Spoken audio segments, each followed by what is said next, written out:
Hey ladies and gentlemen, welcome back to another YouTube video. My friends, we're going to talk today about the super highway that's going to connect Puerto Escondido to Oaxaca City in less than 3 hours, and that is unbelievable. And I am so excited to share this news because it is this close to being finished. So I already traveled on this highway. I recently went twice to Oaxaca City using this super highway, and my friends, it's amazing. It is almost a reality, something that us Oaxaqueños have been wanting to have for so long, and it's a promise that's been going on for years and years, and it's almost going to be finished, but it never gets done. But now I really see it this close to being a reality. In fact, I already talked to an engineer who gave me some information which I'm going to be sharing with you, and the first question I asked is like, when is it going to be ready?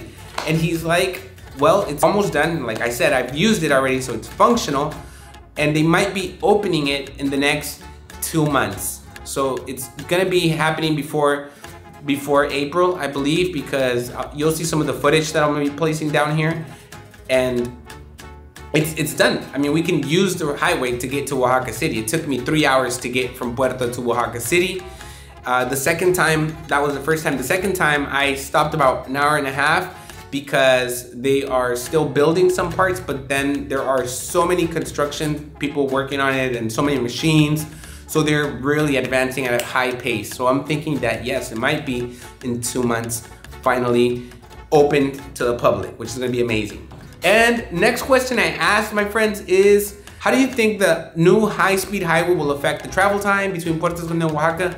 Like I said, 3 hours. There will also be fuel savings, less pollution, short travel times, and therefore it should bring an increase of tourism, which is good. So hooray. You know, I'm only gonna, of course there are some pros and cons, but I'm only going to talk about the good stuff today. Next question is, do you believe there will be tolls associated with using the superhighway?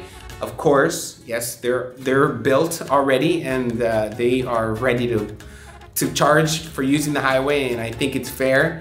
But I hope it's not so high. He didn't give me an exact amount. He did say that he expects it to be less than 500 pesos to the use of the highway.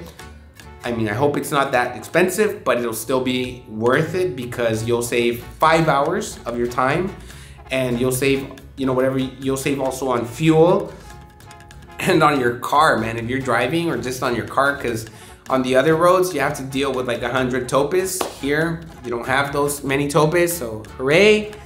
And next question is, how will this construction of this highway affect existing roads from other routes in the region? Personally, I think it is going to affect some of the regions like Huatulco and San Jose del Pacifico. The latter, not so much, because this is a tourism destination, so people will still go and visit San Jose del Pacifico. It's a wonderful forest mountain place where you can go and just have a wonderful time. Plus, it's the mushrooms, what do you call those mushrooms that give you kind of high? Anyways, yeah. So that town probably will have a lot of tourism all year round. But Huatulco, which is one of the towns that also is one of the routes where people use frequently to get to either Oaxaca or Puerto, might have a negative effect because all these people are not going to be using that road. It doesn't make sense. They're going to be using on the new super highway. So hopefully it doesn't affect them so much, and they can, you know, overcome or just find ways to create business opportunities or find other ways to evolve. But yes, it might cost them a little bit on the commercial and economic side of Huatulco and some of the towns where, you know, even public transport will stop there for lunch or breakfast or whatever. Yeah. Okay. Now, last questions, my friends, is will there be lookout points or scenic attractions along the route for travelers to admire? And the answer is no, there isn't any. I didn't see any. Engineers said there weren't any. However, the road is nice. You have beautiful landscapes along the road. So that's could be like your mirador, especially coming from Oaxaca to Puerto and start seeing the forest, the greeneries after you pass through the tunnels. It gets really beautiful.